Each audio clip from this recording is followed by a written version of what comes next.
Hey everybody, J.M.Manion here at the NPC Photo Gym in Pittsburgh, and I'm here with Lauralie Chapados, IFBB Bikini Pro.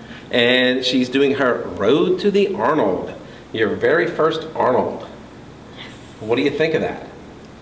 I don't know what I think about that. I'm so excited. I've never been at all to the Arnold, and I've heard only like great things about how big it is, how exciting it is. So yeah, very excited. Nervous, everything. What are you nervous about? It's huge. But you haven't been there, you don't know that. It's mental game, right? So you have to visualize these things before. So having heard all about the hotel and the expo, and they have like few competitions there too. They have like cheerleading, dancing, and all. They have all that stuff. Yeah, so. Are you going to do some of the cheerleading too? Or? We never know. In these boots, maybe. Yeah, you can't see, but she's wearing Uggs. It's very Canadian. Yeah. Okay, for those of you that do not know, you were from Quebec, Canada. So it's the French part. So that's why you can hear my little accent sometimes. Well, between your accent and my Pittsburgh accent, we're in big trouble with everybody. You can't make trouble. Yeah. So it's been, Lauralie actually, for those of you that have probably been following her story, has been in Pittsburgh for a few days. We had this date scheduled, but she had some other things come up with her supplement company. So tell people why you're in Pittsburgh. And I don't want people to think like I abandoned you somewhere. Aww, of course not. So I was in New York for a shoot with my supplement company that sponsors me, GAT. We did a 2-day shoot, and I just figured, I'm already in the US, so instead of going back home and do all this traveling, which is kind of stressful when you're in prep, and it can be challenging, I was like, I'm gonna rent an Airbnb, chill in Pittsburgh, look around and train, and that's what I did for the 2 days, and we went shopping too. And yeah, she got a real taste of Pittsburgh. Yeah. So. I see the good stuff. Yes. And I'm here today with you before my birthday. Yes, her birthday is actually February 13th. So she has her birthday tomorrow. So by the time you see this, she'll be all of 23. You're so old. I know. See? You're almost over the hill, 25. Be here before you know it. Yeah. So I better get that title before I'm too old for this sport, right? That's it. Okay, so little background is I actually met Lauralie back in 2017 at the IFBB Toronto Pro Super Show where she placed second. Pro debut. Okay, so tell us how you turned pro, where you turned pro, how many contests did you do before you made that pro debut? So I started competing in 2015. So in Canada, how it works, you have to do regional show, place top 5, then provincial show, then national show, and we only had 2 shows back then, where you had to place first and overall to get your pro card. So we only had 2 pro cards a year. So first year of 2015, I did 3 shows back to back. I did regional show, which I won first place in overall. That qualified me to provincial show, which I finished second in overall. That was 2 weeks after that. And then a month after that, I went to a national show, won first place, but not overall. So it stuck there for the season of 2015. Then I took a year off, went straight to nationals in New Brunswick. It was the IFBB World Qualifier, which is like the natural national. And I won my pro card there in 2016. Did my pro debut in Toronto, 2017. Did Miami, I think that was like 2 weeks after. Right. And I finished 5th. Right. That was my first US show. Right. But what's interesting is you were talking about the old way to turn pro, and that of course has now changed with the CPA, the Canadian Physique Association up there with Ron Hachey and Rudy and everybody. Yes, and not only that, just you can do any pro qualifier now and just travel around, and there's so many shows. I'd like to go back to amateur now. It's so much fun, you can do like the pro qualifier and then just jump with the pros. It's such a good experience. I think it changed in a very good way. Okay, so before you got into training, were you an athlete? Did you do any other sports or anything? So I was playing soccer. I also did some martial arts, just a few things that your parents put you into and you just stick to it. So how far did you get in martial arts? I'm a You have a blue black belt. belt? Blue? Yeah, blue belt. But it's jiu-jitsu, like traditional. It was hard. I had like abs and stuff. Yeah, Okay. we did like 100 crunches, some fights, sword fights. So you can literally kick butt. No.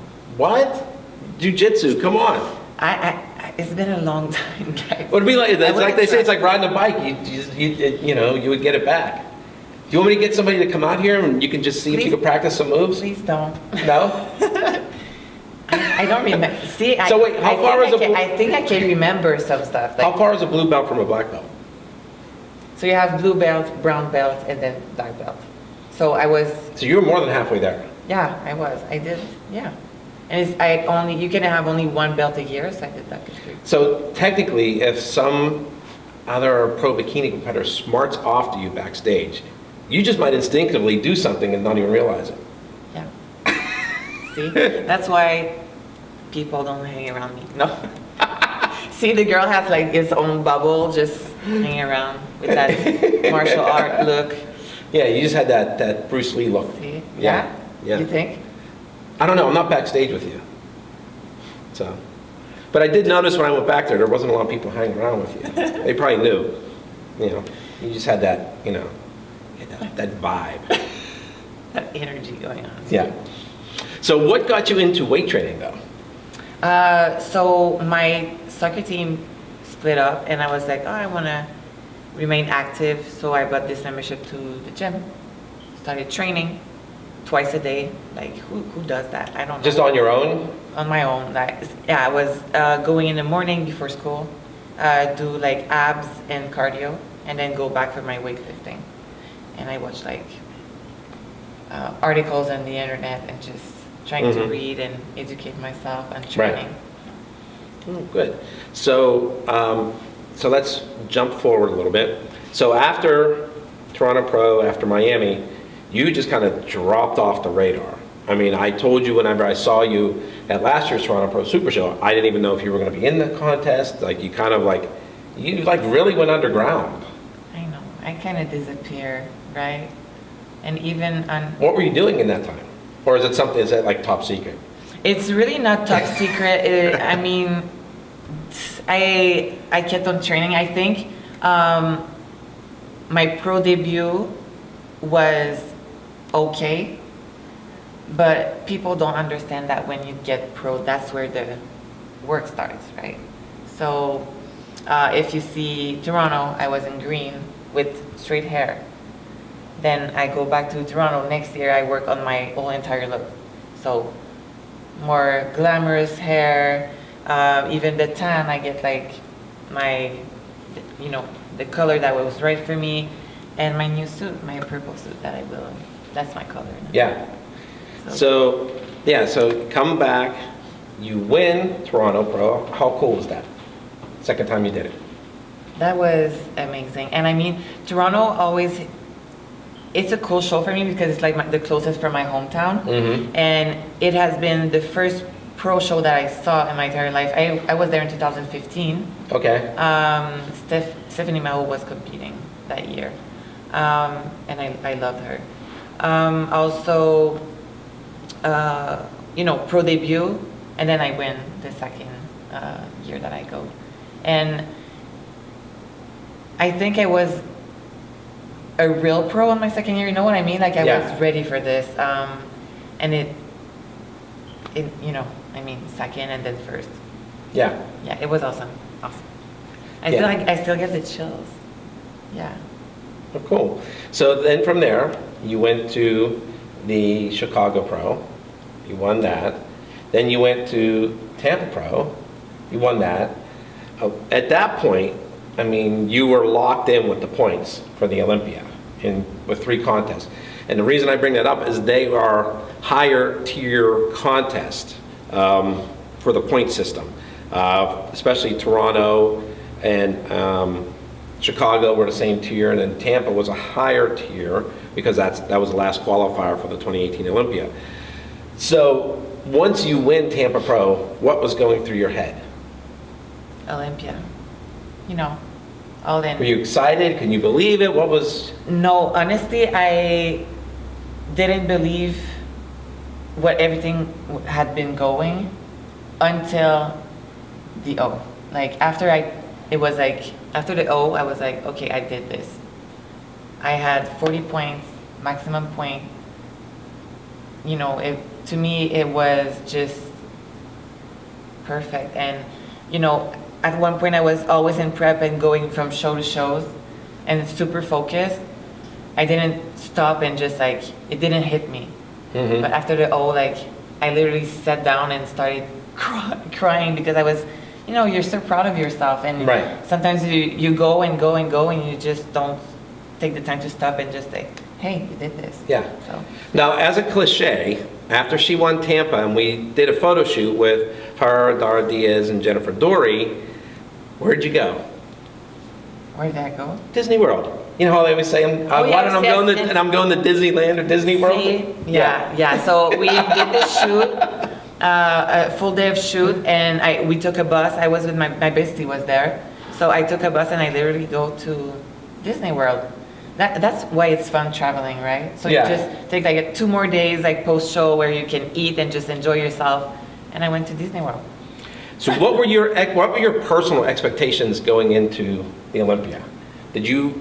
Were you going there just focused? Do you want to win? Did you want to place? See how you did? I mean, be honest. I mean, I think that everybody should go into the Olympia thinking that they want to win, that they're going to win.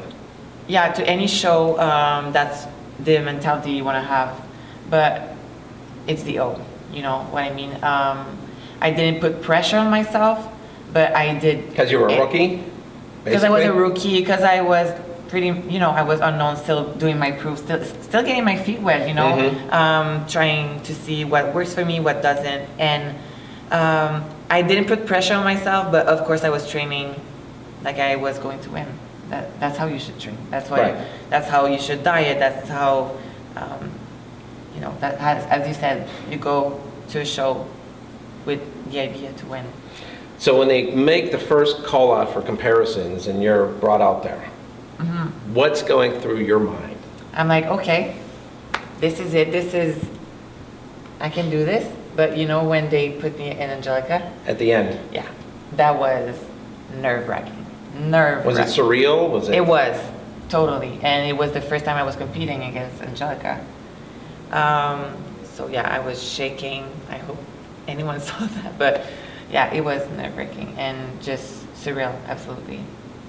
And because, I've been in amateur not so long ago, so these girls, I've been stalking them on Instagram, stalking them on YouTube, and just watching them grow through the sport. So Right.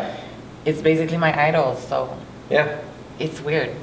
It's fun, it's weird. All right, so following the Olympia, I know a lot of competitors went on, they did Prague, some of them did Korea. You really didn't do anything, and you kind of, towards the end of the year, decided to go to China. Yeah. And then to the Sean Road in the Philippines. What made you think to do all that? I mean, you were already qualified for the Olympia, you knew that. Yes. But did you have a competitive spirit? Was it a chance to travel? Was it all of the above? I mean, what was going through your head? Pretty much all of the above. These kind of opportunities, you don't get that often in your life. And I was, of course, after the O, that was my fourth show. I was tired, but I was like, let's push it a little bit more. So the China show that I did, and there was the Philippines right after. Yeah, but you won in China. I did. Yeah, it was interesting because it was second, third, and fourth place from the Bikini Olympia. You, Janet, and Isa were there. Right. And so I know a lot of people were wondering, what's going to happen here? Because what necessarily happens at the Olympia, that's 2.5 months ago at this point. Uh-huh. So it's basically like you hit the reset button. Right. Okay. So you go there and win, and then come over to the Philippines, but you did get a little sick, correct? Yes. So going to the Philippines, that's the thing with traveling. I guess it's just you have to get acclimated with the environment. And unfortunately, in the Philippines, I've been sick the day before the show. Stomach, just so. Yeah, stomach. Yeah. Very like I was in a stomach pain. My stomach was big like that, and I was just, you're shocked. You're kind of, how am I gonna? You're just not in your country. You don't have all your stuff with you, and Because I remember the Sean Roden Philippines crew running around to try to get you some Yes. stuff for your stomach, for medicine, different things. I mean, which is tough, like you said. I mean, Philippines is very friendly. It's very English-speaking friendly, but it's still, you don't know where to go. You Yeah, know? yeah, But so- I know that they were taking care of you, and I know that everybody said that you were sick, and there was also some thought process that you may not actually get in the show. People were saying, depending on how you were. yes, right. So it would take me a lot though not to go to a show. Like even though I'm sick, I've been prepping for so long. So I had these amazing people around me they took my blood pressure, everything. So they were staying with me until my blood pressure went back. And I felt better the next day, but you never know really. And it's just unfortunate, right? You're there, you're right there, you have your package, everything, and things can go wrong, but at the end of the day, it's all about the experience. Right. So you took second there. Yeah. Okay. And then the day after is when the fun started, right? Yes. And I will go back right now. Right? Right. I mean, it was my first time in the Philippines. It was my wife Debbie's first time. I know it was. Was it your first time in Asia at all? No, I had been there once before, last century. Okay. Okay. But I was never there. Okay. It was my first time. Yeah. But so they flew us to the island of Boracay. I was saying it wrong. I was saying it very Pittsburghese before, Boracay. I was phonetically doing it, but it's Boracay. And wow, I mean, that place was just, forget about postcards. I mean, that was just unbelievable. Right, yes. I mean, just to describe it. And I remember they were saying, for the shoot, we need to start early, like 7 a.m. I'm not truly a 7 a.m. shooting guy, but when we were up at 6 a.m. and just the way the sun was hitting the beach and the ocean, and we did start at 7, and with everybody, it was Lauralie, it was Isa, it was Janet, and it was Jewel and Meryl. Yes. Okay, who ironically placed top 4 in the show. Right. Yeah. But wow, what an experience, right? I mean, was that not incredible? It was. It just ended the season so. Anyway, it's like too much. Like you just have no words to explain how that was just perfect from the beginning to start. Yeah. Everybody that was involved, from Sean Roden to his partner Oscar Gann to partner Paulo, the people from Pro Media, and everybody, this was just unbelievable. But one of the funniest things was towards the end of the shoot, and Oscar Gann was shooting behind the scenes video, or photographs, okay? And you looked over at him, and you said, "Oh my God, I have a problem." And do you remember this? And he's like, "What?" And you go, I lost my passport. I might have to stay here for a few more days or maybe even a week." Or just move here. And the other girls are looking at you, and all of a sudden Issa's like, "Me too." And and everyone's like, "Yeah, I don't think we can leave tomorrow," because we were literally there we came in on Sunday, shot Monday, and left on Tuesday. That's bad. Like next time we have. But that was funny. Everybody was panicked. Didn't know that she was teasing them. That she knew where her passport was, but she just wanted to stay longer. Yeah, I would move there. To be honest, you would go back today, right? Oh, absolutely, absolutely. Then they took us on this. And then when we were done filming, they're like, "Hey, you want to go on a sunset cruise?" They whipped that together in 2 hours. That was fun, right? That was so much fun. All right. So now that is done, okay. Some changes have happened. You've got yourself a new trainer. Yep. Let's talk about that. Sure thing. So when I finished second at the Philippines, I was like, how can I be the best, right? And I was literally on the plane, and halfway through my traveling, I DM Adam, and we started working together. Tell people who Adam is. So Adam is Adam Bonilla from Team Elite Physique. He's my coach since the Philippines, and I was supposed to take a break, and we took no break. So And he is in? Denver, Colorado. Yes. Where I'm going next week. He also trains some other girl. What's her name? She won a couple of Olympias. She's Ashley. from Ohio, right? Oh, yes, she's from Ohio. Yeah. Yes. Ashley Kaltwas. That's Ashley Kaltwas' trainer. I've actually known Adam for a lot of years, so. Yeah, he's great. He's great. So you're having fun with that, right? Yes, absolutely. Whole different experience, right? Yes. So if you guys didn't know before, I was training pretty much by myself, doing my thing, and having this guidance, and it just keeps you so much more accountable. And he's really an expert at what he does. So all the stress that I usually had looking at myself and not being so sure about, okay, should I do this, should I do that? Even though you get to know your body, having a coach is just a whole entire experience. And yeah, he's been great to me and bad to me. I mean, like he makes me work a Bad, lot. it's because he's holding your feet to the fire. Yeah. All right, so this year you're going to have a modified schedule of competing, correct? Yes. So I will take it a little bit slower this year.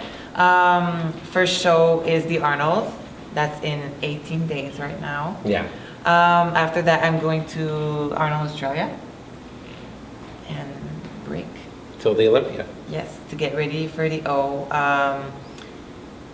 I've been nonstop in prep for like a year and a half now, a little bit more, and I think I need that break.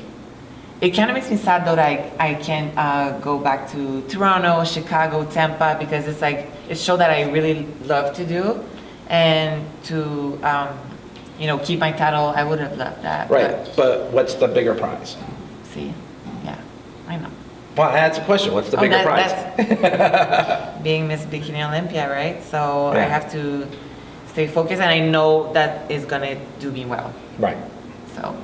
All right, so we're going to wrap this up. Is there anybody that anyone else you want to give a shout out to, you want to acknowledge, or anybody you want to trash talk, or anything like that? Okay, let's trash talk about the lady in McDonald's last time that put sugar in my coffee. No, honestly, I have no trash talk to do. I want to thank the IFBB, the NPC for basically changing my life, making me the woman that I am today, getting like amazing experiences. I'm 22 years old, living a dream life, traveling all over the world, and I want to say thank you to everyone who reach me every day. Like every single day I get messages just of encouragement leading to the Arnolds, or just saying that I'm helping someone to stick to their diet, or it can be anything. Just your little kind words inspires me. So I'm glad that I can inspire you, and you guys inspire me in return. I want to say thank you to Adam. We talk every single day, keeping me on track for the Arnolds. We want to bring another label package, and my body is responding well. We're very happy with how is it going right now. I want to thank all my gas sponsors, everyone who's behind me, who supports me, and yeah, that's what. All right. Well, we will see you all in Columbus, Ohio next. J.M.Manion And Lauralie Chapados. signing off. Hey, so if you want to follow my journey about fitness and competition and just my everyday, please follow me on Instagram at Lauralie, CHAP _IFBB Pro.